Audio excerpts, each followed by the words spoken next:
बार फिर से जोरदार तालियों के साथ स्वागत कीजिए हमारे खास मेहमान सुधा यादव जी का और पवन यादव जी का। सुधा जी, आप कभी राजनीति में नहीं आना चाहती थी, लेकिन अब राजनीति में हैं और एक बहुत महत्वपूर्ण जिम्मेदारी आप संभाल रही हैं। स्वर्गीय सुषमा स्वराज जी के बाद आप वो महिला हैं जिनको वो खास जिम्मेदारी मिली है। जिम्मेदारी लगती है, कभी कभी बोझ लगता है या प्राउड फील होता है कि आप सुषमा स्वराज जी की जगह पर हैं आज। देखिए, जहाँ तक विषय आदरणीय स्वर्गीय सुषमा स्वराज जी का है, उनका स्थान राजनीति में कोई ले नहीं सकता। वो बहुत बड़ी नेता थी और उन्होंने समाज और राष्ट्र के लिए अपना जीवन सर्वस्व न्यौछावर किया, तो उनसे तुलना करना भी मुझे लगता है कि उचित नहीं होगा। ये ठीक है कि आज पार्टी ने मुझे एक महत्वपूर्ण जिम्मेवारी दी है और जिम्मेवारी कभी बोझ नहीं होती। और भारतीय जनता पार्टी में कब किसको क्या दायित्व मिलेगा, न ये कोई कभी जान पाया है, न कभी कोई जान पाएगा। सुधा जी, मैंने शायद कहीं पढ़ा भी है कि आपको प्रधानमंत्री नरेंद्र मोदी जी ने काफ़ी प्रेरित किया। देखिए, राजनीति में के क्षेत्र में मैं उनकी प्रेरणा से आई थी, तो स्वाभाविक है कि 1999 से लेकर के आज तक उनकी प्रेरणा के माध्यम से ही काम कर रही हूँ। और संगठन के अंदर एक लंबा समय मैंने काम किया है, प्रदेश के दायित्वों से लेकर के केंद्र के दायित्वों तक विभिन्न दायित्वों पर रह कर के जो मैंने काम किया है, तो मुझे लगता है कि ये जो दायित्व दिया गया है, इसको भी पूरी निष्ठा के साथ में मैं पूरा करूंगी। जी को भी मैं शामिल कर लेती हूँ। आप उद्योगपति हैं, उद्योग के हिसाब से आप कितनी संभावनाएं देखते हैं यहाँ पर, खासतौर पर गुरुग्राम में? देखिए, जिस प्रकार से भी सुधा जी बता रही थी, चाहे पॉलिटिक्स हो या गवर्नमेंट के डिपार्टमेंट्स हो, उसी तरह से अगर आप इंडस्ट्री की बात करेंगे तो मोदी जी का जो मल्टी टैलेंटेड थॉट्स हैं, वो चाहे इंडस्ट्री में हो या किसी भी डिपार्टमेंट में हो या डिविजन्स में हो, हर चीज़ को वो साथ लेके चल रहे हैं। आप भी देखिए, skill India, make in India, made in India, और इतनी सारी स्कीम्स वो लेके आए हैं जिनके बारे में लोगों ने कभी नहीं सोचा था।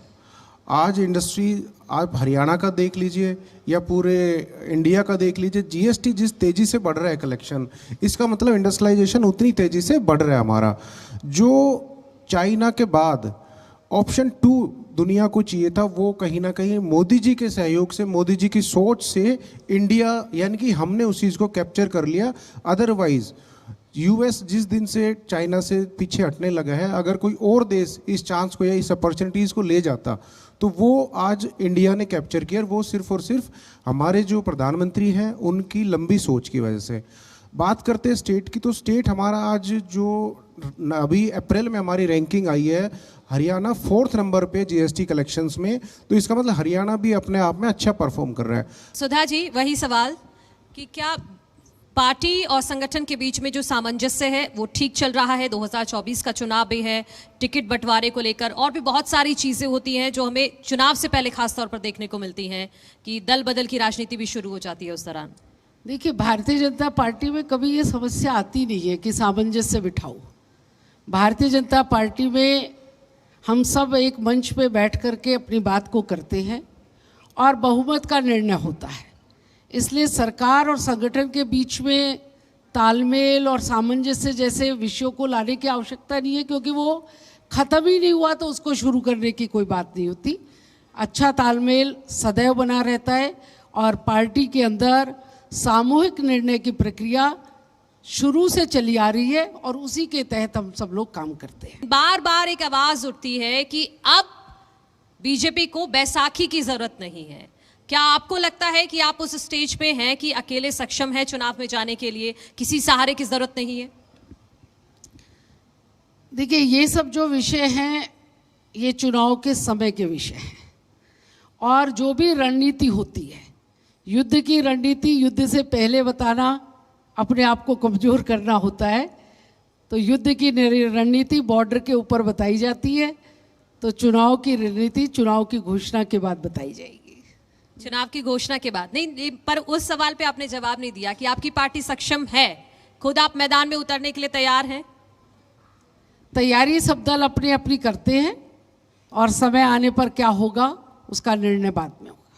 नहीं तो दोनों चुनाव में, चाहे विधानसभा हो या लोकसभा, दोनों में साथ में लड़ेंगे?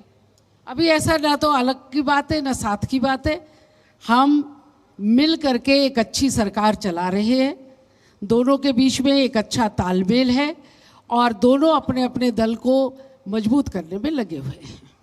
पवन जी, क्योंकि मैं विपक्ष से ये बात सुनती हूँ, चाहे वो ओम प्रकाश चौटाला जी हो, चाहे भूपेंद्र सिंह हुड्डा जी हो, वो कहते हैं कि बीजेपी से, मतलब मौजूदा सरकार से हर वर्ग दुखी है। आप मुझे बताइए, आप दुखी हैं क्या? देखिए, बिजनेसमैन की अगर बात करते हो तो वो बहुत सुखी है, चाहे वो गवर्नमेंट की पॉलिसीज़ हो, चाहे सप्लाई ऑफ इलेक्ट्रिसिटी हो या जीएसटी हो। जो पुराने इतने सारे कानून थे हमारे इंडस्ट्री के, इतनी सारी सहूलियत दे गई, ईज़ ऑफ डूइंग बिजनेस हमारे यहाँ बहुत अच्छे से एक्चुअली ग्राउंड पे काम कर रहे हैं, तो दुखी होने वाली ऐसी कोई बात नहीं है।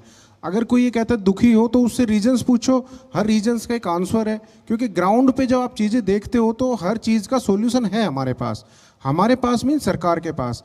आज कोई भी बिजनेसमैन या उसका अकाउंटेंट जीएसटी ऑफिस नहीं जाता, इनकम टैक्स ऑफिस नहीं जाता, एक्साइज रही नहीं, तो बहुत सारी फैसिलिटीज़ है।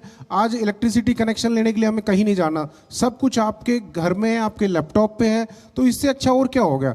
तो ऐसी विपक्ष को या अन्य पार्टियों को क्या दुख है, तो उनका कोई निजी दुख हो सकता है, कोई करप्शन का दुख हो सकता है, कोई उन्होंने काम ना किया हो वो दुख हो सकता है। अदरवाइज बिजनेस की बात करते हैं या कोई बाकी चीज़ों की, आज आप ये देखें नगर निगम भी है, अगर हमारे यहाँ पे कुछ चीज़ें डिले तो हो रही है लेकिन ना हो रही हो ऐसा कोई बात नहीं है। और मैं चाहूंगी डॉक्टर सुधा यादव जी, आप मंच पर बने रहिए हमारे साथ, और उन्हें सम्मानित करने के लिए मैं बुलाना चाहूंगी जी सलाम एडिटर तारिक फरीदी जी को, और मंच पर प्लीज आए सर और मैम का सम्मान करें। डॉक्टर सुधा यादव।